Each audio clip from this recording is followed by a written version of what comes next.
So it's Tri-State Neurodivergent Families. That is the title. Yes, it's a support group on Facebook. So Good, whatever okay. questions you have, all right. fire away. Welcome to Inside Look. I'm Jeff Lyons, joined today by Alyssa Pierce, who has formed a new support group for families of neurodivergent children and family members. And you were all the way here from Southern Illinois. You made a big trip down.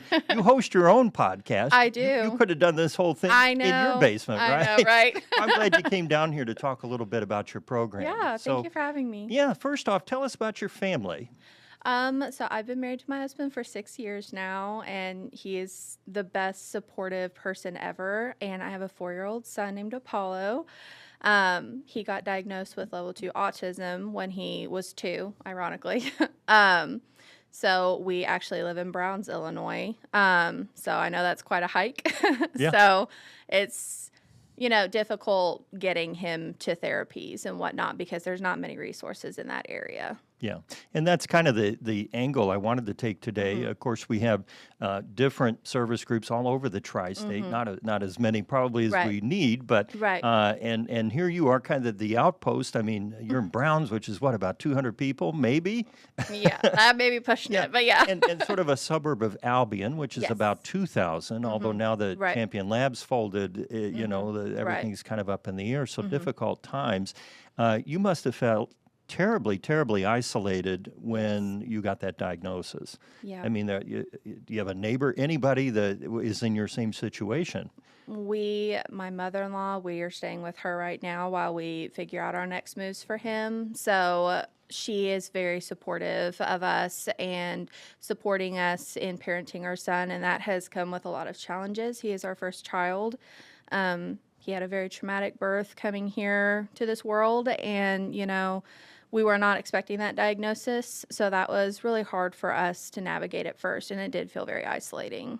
Yeah, and if you can, just go in a little bit to Apollo's situation. Like where are you? You said 4 years old, so, and you're going to therapies frequently in Vincennes and Evansville. Yeah. So what is the prognosis? What kind of give us a snapshot, if you would, of Apollo? So he is nonverbal. It's called Gestalt language processing. So he talks in phrases from TV shows, music, conversations. If I say, "How are you, Apollo?" he says, "How are you, Apollo?" exactly verbatim. And that is how he communicates with us. So he's been in speech since he was 2. And then we got that diagnosis because we noticed he just was not communicating the way he needed to. And he's also in occupational therapy to help with his sensory issues. He has a lot going on with that. And then he's also in physical therapy to build up his core because he has something not related to autism, but, he has all of his therapies all in one. And then, of course, he goes to ABA therapy as well. Okay, which is applied behavioral, I can't remember the other. Applied behavioral analysis. That's right. Yes. And so, we've talked on this podcast about autism before. We had Kelsey Shapker, Autism Everyone, Evansville. And she kind of filled in. But for people maybe who are hearing this podcast and haven't heard others, how do you, as a parent now, how do you describe autism? We think of it as a spectrum, where, you may have just a small amount of it, so to speak, or it may be, quite profound on the other side of it. So how do you kind of conceptualize it? Right. So he was diagnosed with a level. So level 1, level 2, level 3.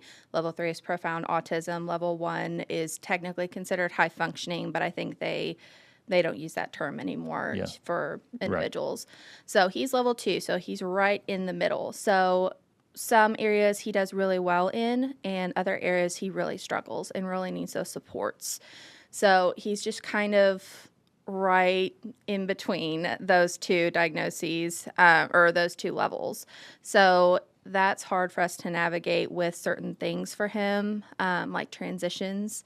Like if we went from concrete into grass at a park, he hated it. He screamed the whole entire time. Yes.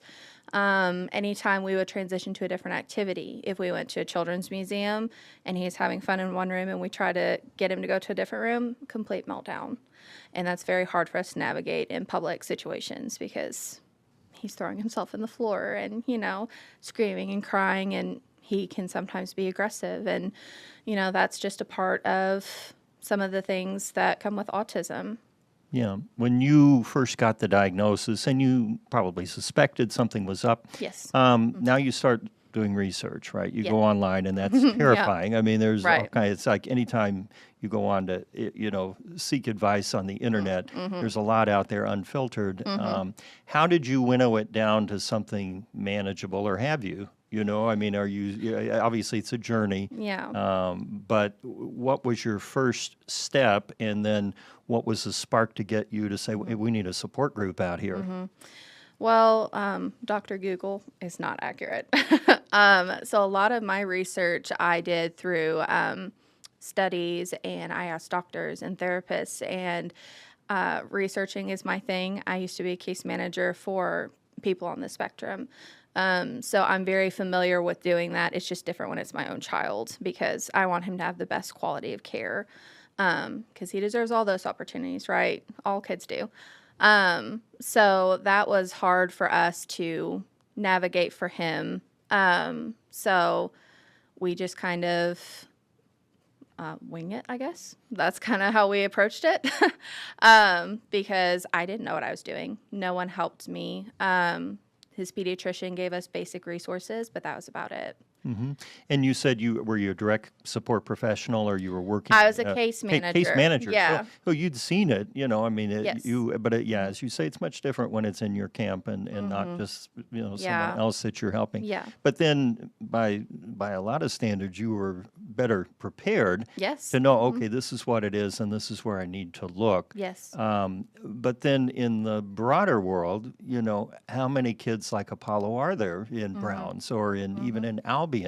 Have you discovered that now through your support group? I think in the area I'm in, just because we're kind of all close together, like there's Albion, Grayville, Mount Carmel, Carmi. I think I've reached around, I would say maybe 100 so far. And ironically, we have a neighbor whose son is also on the spectrum, and I did not know that. And a neighbor being like next door, Yeah, or within right. 10 miles? Right next door. Yeah, right next door. He's on the spectrum, and I did not know that until my husband pointed it out. So it's hard to reach those people because, we're very rural. So it's hard to get them to want to go and do things like that. We feel very isolated, and like we need to stay in our safe space, if that makes sense. Yeah. So when did you start the support group? And how do you administer that? Are you simply on Facebook? Do you have a website? Or We're working on a website. Right. It's a work in progress. I'm doing all of this all on my own. My husband has been helping me. He's in IT, so he does all the tech stuff. I started this group September of last year with 74 members, and we've grown to almost 700. So I was not expecting the group to get that big, but I've done a lot of outreach and talking with people and trying to connect families together. Yeah. And are all these 700 roughly in Southern Illinois or the tri-state? In the tri-state area. That's what I cater towards, and that's where the name Tri-State Neurodivergent Families came from, because I was actually from Paducah, Kentucky, and then I moved up here. So I cater to Western Kentucky, Southern Illinois, Southern Indiana, but I have some people like up in Rockport. I've had people further east in Kentucky that have reached out to me and have joined the group, and it's a great way to get resources and advice and tips on, things that your kid might be experiencing, or your adult child as well. Yeah, and parents, of course, know these things, and being able to network or to talk with one another, like through your support group, it creates a knowledge base. Like, you were saying earlier, Dr. Google, not so good. Yeah. But Dr. Parent, maybe much, much better because you have practical, advice and things like that. Yeah. But of course, no two individuals are alike, whether neurodivergent or not. So that's where it becomes complicated. I think Kelsey Shapker said it very well when she said, if you've met one person with autism, you've met one person with autism. That's right. There's not really a set other than very general, traits that would go with it or behaviors. So what's been the biggest surprise for you then in starting this? I would think the sheer number would be surprising of people. Honestly shocked. I was not expecting that at all. this is all word of mouth, me reaching out to people, people reaching out to people, kind of staggering it that way and getting people to communicate and interact and engage. I have daily posts, and that's really popular right now. So it's just something small like today. It's what did your child do that made you smile? And, that helps parents focus on the good things, because rather than focusing on all the hard things, which that happens very often, almost every day for us personally, focusing on those small wins is the most important, and getting support from other people and, their accomplishments for their kids is amazing. Yeah. You said earlier Apollo's 4, so not yet school aged. No. But we'll then enter school here at 5 or 6 or whatever it is. And then are there special education services available in your district school, or do you have to seek out something else? Yeah. I'm actually we're going to move to Indiana. That is our goal. I would like to pursue developmental preschool for him. I think he would truly thrive. He's a very smart kid. He knows all of his animals. He can say capybara, and he can say octagon, and he says all these cool facts. He knows classical composers and the pieces that they have made. And he is brilliant. I know he'll do fantastic in school. It's one of the puzzling things about autism. I think it's probably an old term now, fragmented knowledge, where you have basically savant kind of qualities in very specific areas. But, as my wife and I like to say, but you can't tie your shoe. It's a strange situation to be in. It seems like, at least in my experience, the world has evolved a little more to looking at those skills and saying, that's something we can use. In weather, which, is very heavy in statistics and patterns and things like that. I know a few people, meteorologists and that, on the spectrum.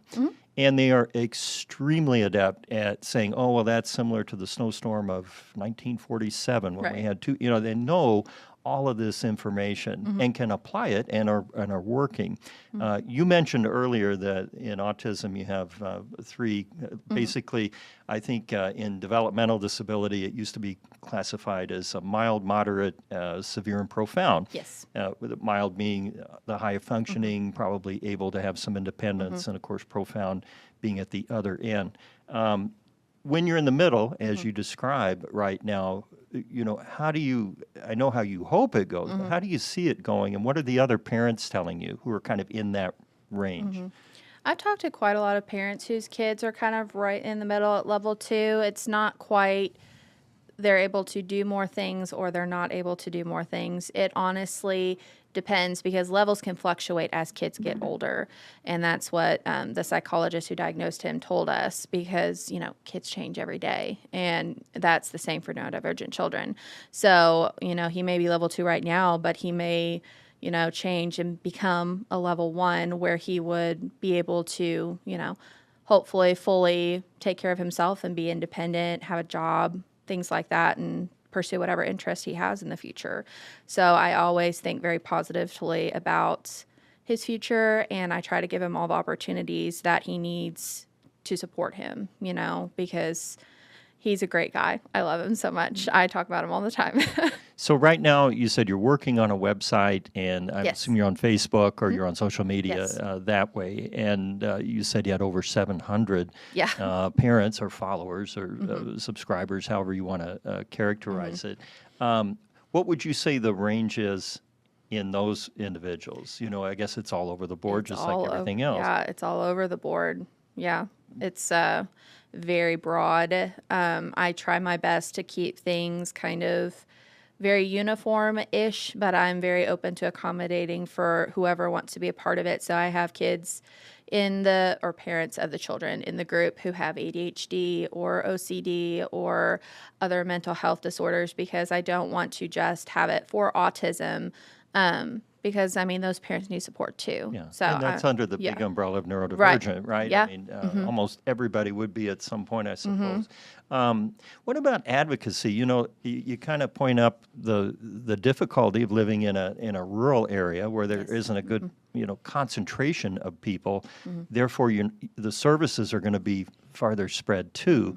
Do you see your support group, your group of parents, saying, "Hey, look, Illinois, or Indiana or Kentucky, wherever it happens to be, we need more of this here." How do you go about doing that? I never imagined myself being in the shoes of an advocate. I do this for my son because he can't advocate for himself. Of course, when he is able to communicate with us, I will fully let him handle however he wants to handle his business. But for now, I never imagined myself being in an advocate's shoes, but I feel like I was made to do this because I'm so passionate about it. I care a lot about this group and my members, and I've had people from all over, people I've never even met, say how much they appreciate having this space and me offering these sensory friendly events for them and trying to get people to come together because this community, sometimes it can be far apart, but we can also try and focus on, when we can come together and enjoy those moments. When you were a case manager, you were part of the community too, but in a different way. And you were an advocate too, but in a different way. Right. This is really interesting to me because you've been on both sides. Most people get that diagnosis and they know nothing about, how the system works. Right. And so you had that going in. What's the difference, though? I mean, obviously it's your own child, so you have your self-interest in there, but you must have experienced that when you were working as a case manager too. Yeah, I worked with autistic individuals as young as, I think my youngest was maybe 3 years old and my oldest was in her 60s. So very broad range of support needs based on how old they were. So being an advocate for them was also very important to me. I'm very passionate about working with the community. I've worked in mental health my whole life. And I'm very passionate about this. It's what I went to school for. And, going from school, that's what all my jobs were. So being an advocate professionally gave me the experience and confidence I needed to do it for my son. And then for my son, for everybody else, because some people don't have those people in their corner. They don't have an advocate. They don't have someone who's willing to listen to all the good and bad parts of autism and raising a child on the spectrum. Yeah. You mentioned earlier you might move to Indiana, for the school system and that, but not a knock on Illinois. I mean, there's certainly good schools in Illinois. They're just farther apart, Right. Yeah. I'm aware of and have done programs at Brownsville Attendance Center, which is just south of Carmi, and the school caters exclusively to individuals who are neurodivergent, on the spectrum, whatever. Right. Disabilities. And in talking with the teachers there and the administration, a lot of their students were driving or being driven or by parents an hour a day, from El Dorado and Harrisburg and that. And it really shocked me that, the lengths you have to go to when you don't live real close to anything to get these services. And you'd mentioned putting on hundreds of miles a week where you're going to Vincennes and Evansville and then back. Ultimately, how do you think that's solved? I mean, do you think you could get critical mass and say, well, let's get a center here in Edwards County, for example? Or how would you change it? Well, we are actually in the process of getting a day program set up. I'm very excited to be a part of that. I'm a volunteer board member. And we're trying to get a day program set up for a couple of kids in Mount Carmel. So I'm very excited to work on that and offer that for them so they can get the supports that they need. Yeah, and Mount Carmel, relatively close. I mean, I'm used to thinking, well, it's a couple of miles away. Mount Carmel would be about 20 miles or so, from a little more than that from Browns. Yeah? Yeah, about. I spent my life on the map. I should know that. But that's encouraging because that's something that didn't exist before. Yes. But you clearly... And then we brought it up. You identified a need. We have the vision and we have the people who are wanting to do it. Now we just need to get things rolling and get everything set up and properly fixed for the kids, installing fences and getting refrigerator for the kids, getting an industrial sized one, and getting sensory equipment for them as well. So, And how are you funding this? Who's funding it? Where is it being done? All that kind of stuff. her name is Sarah Weiler, and she works for Meraki Health. And they actually have locations in Effingham, Flora, and Newton. So they have those 3 locations, and she's hoping to open one in Mount Carmel because when we moved there, we met with a pastor at a church that my mother-in-law goes to, and he knows Sarah personally, so he got me in contact with her, and then I kind of put a bug in her ear. Hey, you want to open one of these down here? I think there's a really big need for it, and you will definitely get some interest. Yeah. And, the same could be said, down the road, maybe something in Fairfield, something in Carmel. I would love to do Carmel and that. Mount Carmel are pretty close together. But, Right. yeah, when I think of Illinois and go there and, of course, cover it on weather, wonderful people, but so far spread, far Yeah. apart for the most Yeah. part. You have these Lots of little cornfields. Well, there are oil wells and things Yeah. like that. Yeah. What do you think, what do you say to, parents out there that might be listening to this podcast and they don't know where to turn, what to do? What does your group offer maybe that they're not going to find elsewhere? Well, we offer tons of resources. I have a resource thread pinned to the top of our page as a calendar of events of things that we're offering for the group. I have a virtual support group that we're going to start having on Sunday afternoons. So we have a lot of moving parts for this group, and it has flourished. So I encourage any parents who need help or they have nowhere to turn, they don't have a village, they don't have that support, then come and find us, Okay. and we'll do our best to help you out. And where do we find you again? Do you give your plug? This is where you do your plug. Right. Tri-State Neurodivergent Families. It's a Facebook support group, and you request to join, and we will get you approved. And then you can make posts if you want to. You can interact with posts, and a lot of times families will hear about this, and they will come to the events that we have. Most of them have been in the Evansville area so far. Okay, and coming soon, a web page and Yes, coming maybe soon. a preschool in Mount Right, Carmel. So right. things are Yeah. on the move here since you said you started it in September last Yes, year, right? yeah. So almost a full year here, not Yeah. quite. This podcast will run sometime in June, so you're coming up on your 1-year anniversary. I know. But you got to be happy, I suppose, with the progress, right? I'm thrilled. I'm excited. I have so many projects and ideas of things I want to do. I'm going to be offering free sensory bags to businesses and programs in the area for children on the spectrum. If they're having a hard time and, they just need something to hold. I know that's very helpful for my son, and I want to make sure that parents have access to that. And I also will put resource information in the bags as well for the parents. So that's another big goal of mine, is to work on that and collaborate with a couple businesses in the area. And raise Apollo in your spare time, right? Or I maybe know. it's the other way around. I'm a full-time caregiver. He keeps me on my toes. I'm sure. Alyssa, thanks so much for coming here on Inside Look Podcast. Thank you for having me. Appreciate it. And of course, if you want to learn more about what Alyssa's doing with the Tri-State Neurodivergent Families, you can check out our Facebook page. Also, if you want to listen to any of our podcasts, you can do that wherever you get your podcasts. And you can watch on the 14 News YouTube channel. With Alyssa Pierce, I'm Jeff Lyons. Thanks for joining.